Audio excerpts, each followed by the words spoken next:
ultimately, we have a concept that we talk about is the pool of shared meaning, which is the more that is put into the field, into the conversation, the better decisions that are made. So we're doubling down on that. And we're also saying, okay, and then at what level is it great? We've got the intel. Now we're going to take it and make some really good decisions, and we're going to move forward. And then in the how too, that's also there's the what, which is what is the information and how are we pulling that and drawing out that information too, I think is really appropriate, because on some level there's a skill into crafting the manner in which feedback and participation can be had that's really productive. This is Evolve CPG, a community of purpose-driven brand leaders who not only believe in better, but actively pursue it. That's better products, better brands, and better leadership for a better world. I'm your host, Gage Mitchell, founder and creative director of Modern Species, a sustainable brand design agency helping better brands grow and scale their impact. On today's episode, we're discussing how your zip code can negatively influence your company culture if left unchecked. Our guests, Linwood Paul and Matt Demore, are co-founders of Subtle Distinctions, where they cultivate thoughtful leaders from the inside out. So Gage, we've got a really, I feel, and we feel, interesting topic to discuss today, and that is, how is your zip code influencing your leadership? So this is something that we might have subconsciously seen, but recently had a couple opportunities to see this idea in a much more pronounced way. And so in essence, what we're talking about is that what we have seen is that in certain regions of the country, essence, those regions have a specific type of culture. Some of the culture is led by political culture. Some of it's led by other things culturally. And so the point that we want to point out today is that we were working with a company actually up in your neck of the woods in the Pacific Northwest. And they had been, they directly mentioned that how they were leading their company. And it was something that was, in essence, completely overlaid from the political climate and the inclusive nature of that area. And the project was given to us in a way that had their team very participating in the project, and ultimately what we found was that, and they didn't quite know this, but the leadership team was basically saying, well, this is how this area of the country does it. This is how Portland works. We include everybody and everything all the time, and we're very inclusive. And so they applied that to their leadership style and how they were operating the business. And what we found out was that actual methodology and that belief system was severely preventing them from moving forward. It had them in this loop because ultimately they couldn't get things done. They couldn't make decisions. There were so many different viewpoints. They were trying to have all needs met, and there wasn't an energy that was stepping into the company that basically created a more directive style leadership. And so what we are here to offer is simply the question for all the listeners is, if you're running a company right now, how, if at all, is your own belief system, which I'm sure it's going to be many, many ways, but also the geographic culture of your area influencing how you're leading your company, and is that what's needed for your company? Specifically, the leadership style that we're referring to. So there's going to be more of a directive leadership, a participative leadership, a supportive, a non-directive. So how is the region that you're living in influencing your leadership style?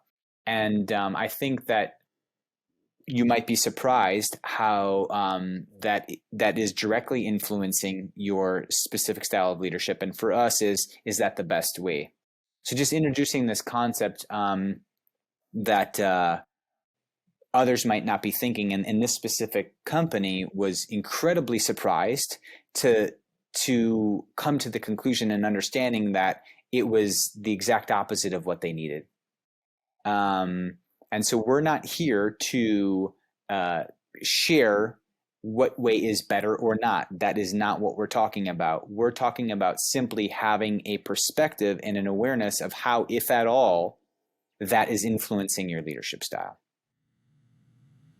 And when we look out into the world, this may add some clarity. We've got things like New York state of mind, or the show me state. There are ways that people actually speak into what we do here and how we do it here. And while folks know a lot about working in other countries, that they need to pay attention to international culture if they're doing business in foreign countries, it is as well very secular. It is as well very specific right here in these United States. And the difference between being a directive leader where you tell folks what it is that's going to happen, and the various different levels of decisions, a level one decision being one that you're not going to be included in it. I'm going to make this decision. Here's how we're going to do it. Level 2, we involve a certain level of the leadership in the decision. Level 3, we put it out to bid, not to bid, but we put it out for everyone's opinion and feedback before we're going to do what it is that we do. All of those decisions have to do with what the condition is, or what the state of affairs is, where we are. One of the things that we shared with one of the owners of this company that Matt was just referring to is that leaders need to lead. People need to be, at times, directed, told, if you will, what to do. And a lot of folks, because of different styles of how leadership is accepted, a lot of people see that as a relief. I come in, I need to do X, I need to do Y. We hear terms like marching orders. I love a marching order. I don't have to think I'm coming to work. I got enough going on in my personal life at home that when I show up at the job, I just need to be asked and told, if you will, asked, directed. That's probably better than told, directed what to do. Get that done at the highest level I can with my resources, my skill set, my mindset, my heart set, and go home. Thank you very much. And here's one of the biggest things that I think might be an aha for everybody listening is that we actually interviewed everybody in this company individually. And what we found out is that there was a desire for transparency and clarity over having an input and say in what the decision is going to be. So they would rather have, I know exactly what's going to happen. I know exactly what's happening, and with clarity what my directives are, than to be brought into the decision-making process. And that was a huge, huge distinction and an eye-opening for the leaders of this company. Like, holy cow, they just want more transparency and clarity as opposed to be involved in the process. And that shift for them has really opened up some really beautiful things. And so I think that's, we've seen the pendulum swing. I think if we went back and interviewed business leaders 40 years ago, it would be hardcore directive. This is your task. This is what you're doing. This is how it's done. Period. In order to win the war, we've got to make a Jeep. In order to make a Jeep, you've got to put your screw in on the assembly line to 75 foot-pounds of pressure with this torque wrench 3,200 times in 90 minutes, period.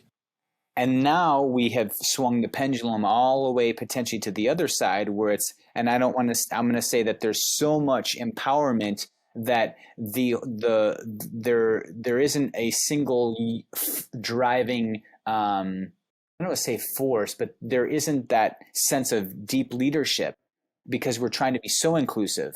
And so for me, I think let's go to the polarities, let's pull the best from each of those and let's bring it back to the middle and let's come to balance. And I feel like that's where we're at right now in our business and entrepreneurial evolution, which is how can we balance that directive and that participative leadership in a way that gives everybody what they need, that still provides a container of clarity, of transparency, but there is a leader. And also the thing is that people want to be inspired.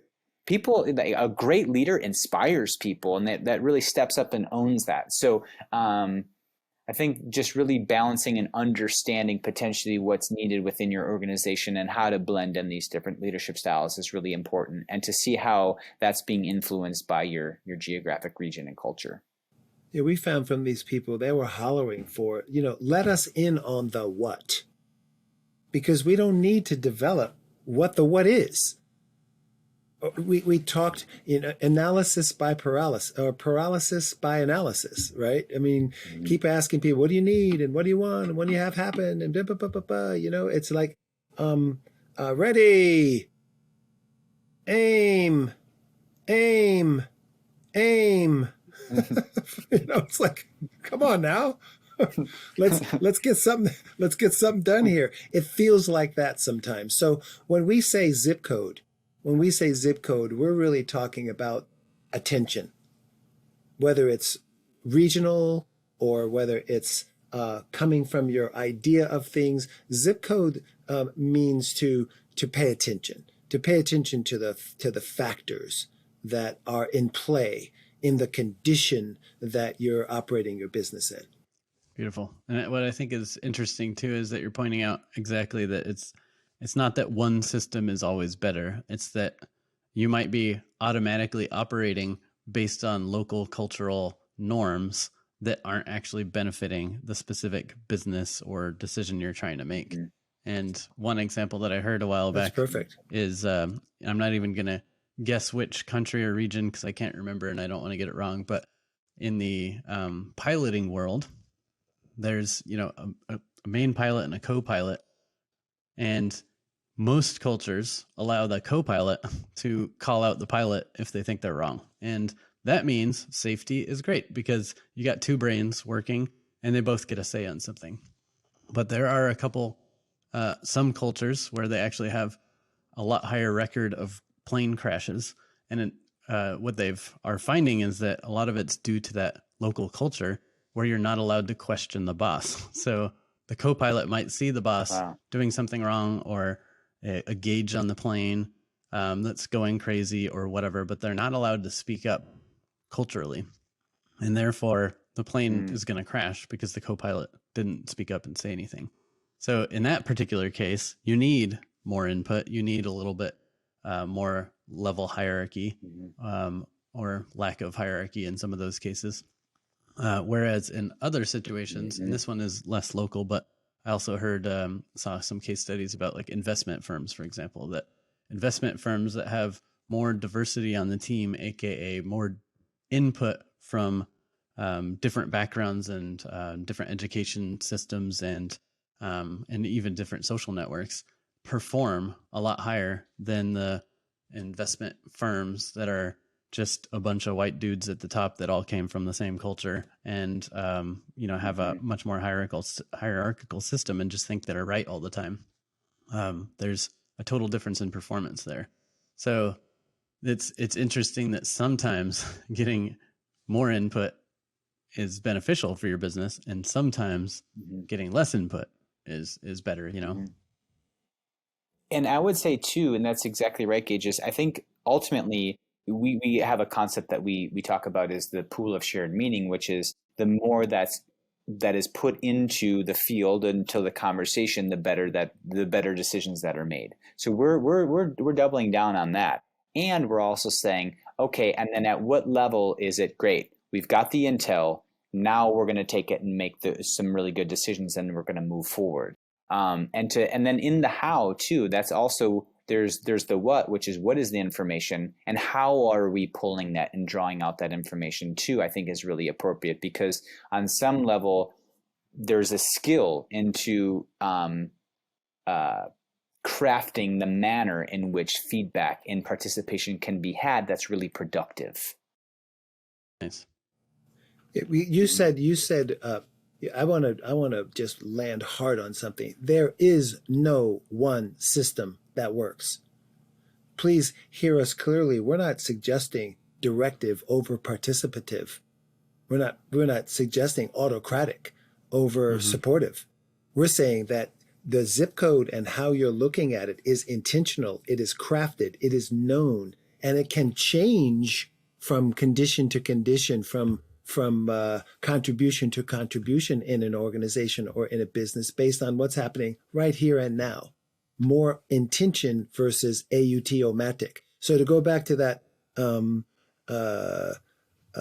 metaphor that I used before, so ready, aim, aim, aim. We don't want to replace that with ready, fire, aim either.